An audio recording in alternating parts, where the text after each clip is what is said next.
पैगंबर मोहम्मद सल्लल्लाहु तआला अलैहि वसल्लम के बाद इस्लाम ने बड़े फितने देखे, बट इस बार खतरा काफी ज्यादा था। पहले के हिसाब से इस्लाम पर इस बार अंदाजे से ज्यादा खतरा मंडरा रहा था। यजीद, जिसकी हुकूमत जबरदस्ती, गुनाह और जुल्म के बुनियाद पर खड़ी थी, उसने कहा पूरे इस्लाम को मेरे आगे झुकना पड़ेगा। और हुसैन रहमतुल्लाह अलैह ने जवाब दिया, मैं पैगंबर का नवासा हूँ और सच्चाई के सर को कभी किसी जालिम के सामने झुकने नहीं दूंगा।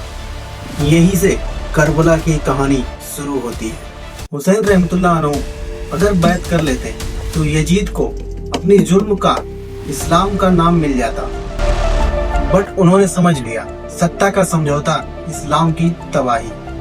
उन्होंने कहा, मैं इस्लाम की इज्जत बचाने निकला हूँ, तख्त और ताज की नहीं। उनका मिशन हक को बचाना, झूठ को बेनकाब करना और इस्लामी हुकूमत को पाक रखना। और फिर शुरू होती है जर्नी टू करबला।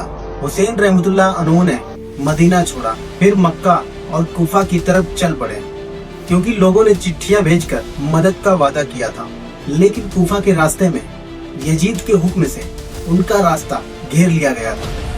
हुसैन रहमतुल्लाह अलैह और उनका काफिला एक सूखे रेगिस्तान में रोक दिया गया। यहीं से इम्तिहान की आग जल उठी।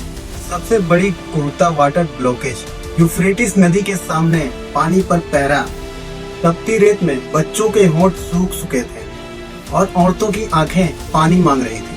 हुसैन रहमतुल्लाह अलैह ने कहा, अगर लड़ना है तो मुझसे लड़ो, बच्चों को पानी दो। मगर दुश्मनों के दिल रेगिस्तान से भी ज्यादा सूखे थे। डे ऑफ आशुरा,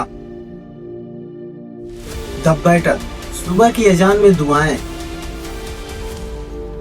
और दोपहर तक हर तरफ खून की लकीरें। सबसे पहले साथी अंसार एक एक करके शहीद हो गए। अली अकबर रहमतुल्लाह अलैह जवानी की ताजगी लेकर मैदान में उतरे, शेरों की तरह लड़े और गिरा दिए गए। हजरत अब्बास रहमतुल्लाह अलैह बच्चों की प्यास बुझाने के लिए यूफ्रेटिस नदी के पास गए। मस्क भर ली मगर हाथ काट दिए गए। तीर ने पानी गिरा दिया और अब्बास गिर पड़े। इमाम हुसैन की आंखों से पहला आंसू अब्बास के लिए गिरा। और फिर सबसे दर्दनाक लम्हा, 6 महीने के लिए असगर पानी के लिए उनको उठाया और एक तीर कोख से निकल गया और आसमान भी कांप उठा। और लास्ट में इमाम हुसैन रहमतुल्लाह अलैह जख्मों से भरपूर, नजरे आसमान पर और दिल अल्लाह पर, और कहा, ऐ मेरे रब, अगर ये तुझे को मंजूर है तो मुझे भी मंजूर है। और फिर इस्लाम की रूह उनकी शहादत से हमेशा के लिए जिंदा हो गई। बट हु रियली वॉन, आखिर इस जंग को किसने जीता? यजीद ने सोचा था इमाम को मार कर जीत जाएंगे, मगर जिस नाम को वो मिटाना चाहता था, आज दुनिया उसी नाम पर नाज करती है। और यजीद आज भी इतिहास उसे जालिम कहकर कोसता है। मैसेज टू द वर्ल्ड, पूरी दुनिया को एक संदेश दिया। करबला का पैगाम, सच के लिए खड़े रहो, कमजोरों की आवाज बनो, जुल्म के खिलाफ बोलो। जब तक दुनिया में जालिम है, करबला जिंदा है।